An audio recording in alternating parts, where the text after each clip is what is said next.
Hi, and welcome to another video tutorial this week.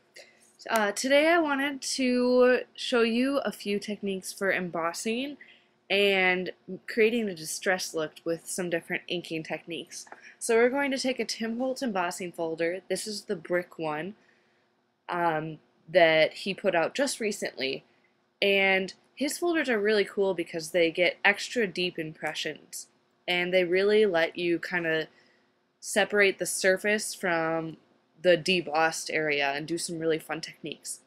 So the first thing you'll notice with Tim Holtz folders is, as I'm about to find out here again, they're a little bit thicker than regular embossing folders because I could barely fit it through with the tab 1 down. So I put that tab back under, and then I just ran it through with just the base plate and the two clear plates through my Big Shot. And it worked. It was actually still a little bit hard to push through, but it worked just fine. It was just too hard before with tab 1 down, so I switched it. Alright, so I took that through my Big Shot, and now I have my embossed card front. And you can't see it very well right now, but you will once we ink it.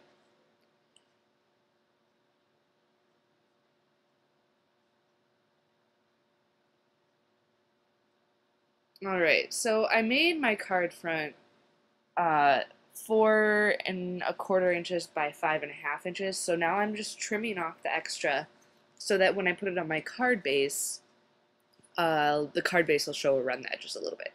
So I'm cutting it down to 3¾ by 5 inches so that there's a 1/4 inch border on each side.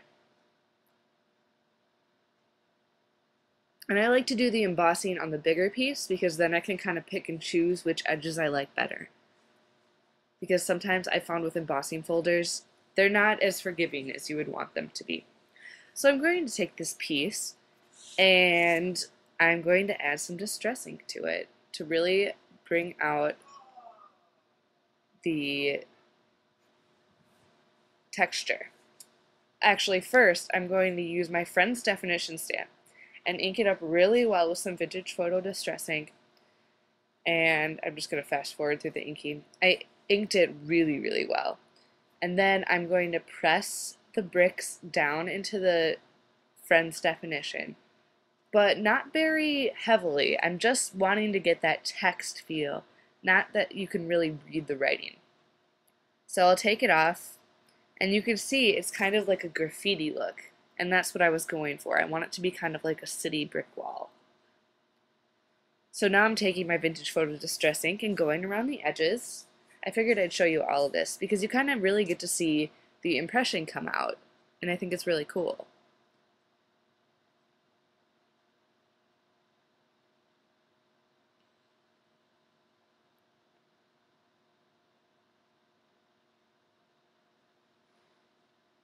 So now I decided that wasn't quite where I wanted it to be yet, so I'm rubbing over some antique linen and I'm really pressing it into the top of the embossed area so that the bricks are really showing now. And I love how it looks like there's the mortar in between the bricks, and you can tell that it's debossed because it's not picking up the ink. So that big craft spot was kind of bothering me in the middle, so I added some more distress ink to it. Went and cut out my card base out of Smoky Shadow cardstock from Paper Tray Ink. And now this is kind of the fun element of my card. I wanted to make it a contrast between the foreground and the background. So I have this kind of graffitied brick wall, and then I'm going to have some flowers in front to kind of show the beauty of the city, I guess. So I cut down the bottom, the next layer of my card to 4½ inches wide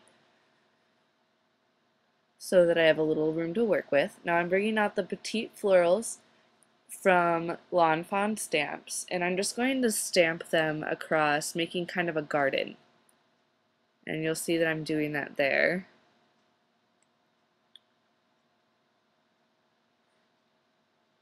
And I just basically just took the flowers that I liked and tried to make them so they were scattered enough so that I could draw in the stems. So now I'm going to draw in the stems with this is a toner gray, toner 9 uh, marker from Copic. And I'm using that to draw in the stems because it kind of goes with the Lawn Fawn aesthetic a little bit better. And now I'm going to go back, because there are no individual leaves in this Lawn Fawn set. I'm going to go and try to get the black ink to match up as well as I can with the stem and stamp over it, so you can't even tell that there's a stem there. But I really wanted those leaves, so I'm going to go through, add some more leaves. I drew some in on flowers that I didn't want to add the stamped leaves on with just a black pen. Now I'm taking out my Prismacolor pencils and I'm just going to simply pick out a few colors. I usually use the back of the scratch paper. You can see I was messing around with some Copics. I didn't really like how muted they were, so I went ahead and now I'm just coloring in the image. Simple, one color per flower or leaf, and just kind of alternating and making sure the same color isn't next to itself. So I have that done, and I love how colored pencils look on craft like that, especially the really bright colors. So now I cut around the flowers. I drew a pencil line first, and then I cut it out, just to make it a little bit easier. And now I'll have this cool silhouette in front of the brick wall. So actually I decided that I still wanted the brick wall a little bit more distressed. So now I'm going back with some black Memento ink.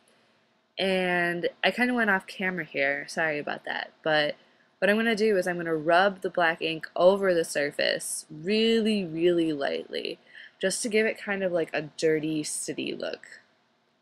And I just love how this turned out. It turned out so much better than I thought it would. I was kind of, at this point, I was just kind of going for that effect, and I was going to do whatever it needed to do to get there. Alright, now I'll adhere it to the card base with my ATG.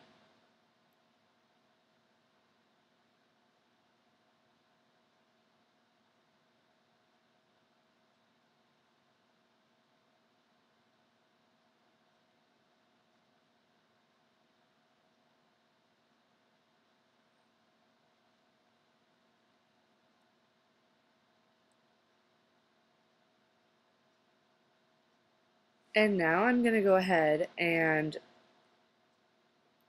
see how it looks against the wall. And I decided that I need a little bit more contrast, so I drew a white line along the edge that I cut along, and it really helps it pop. So I'm going to adhere it now with some foam adhesive, and you can see me grabbing that right there. I'm just going to put a whole bunch. I just made sure to get the top parts and all the parts that stick out, because those are the ones that'll get pressed down if I mail it.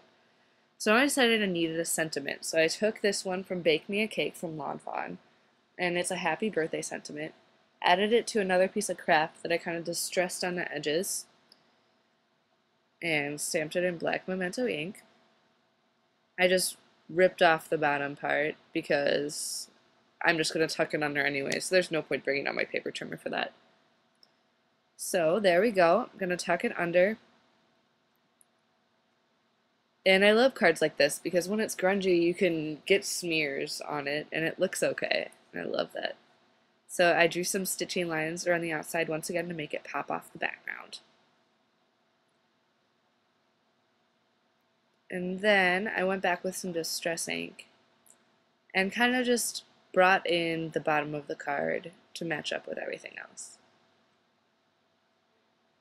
because I just felt like it needed something to blend in a little bit better.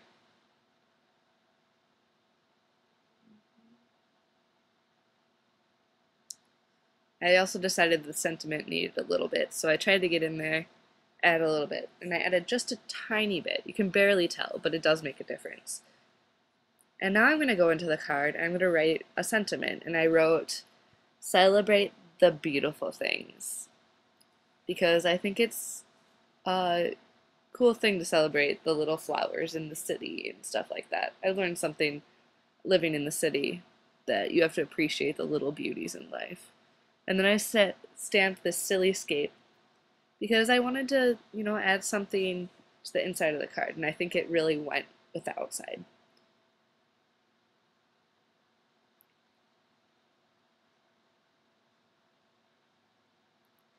And here's the finished card.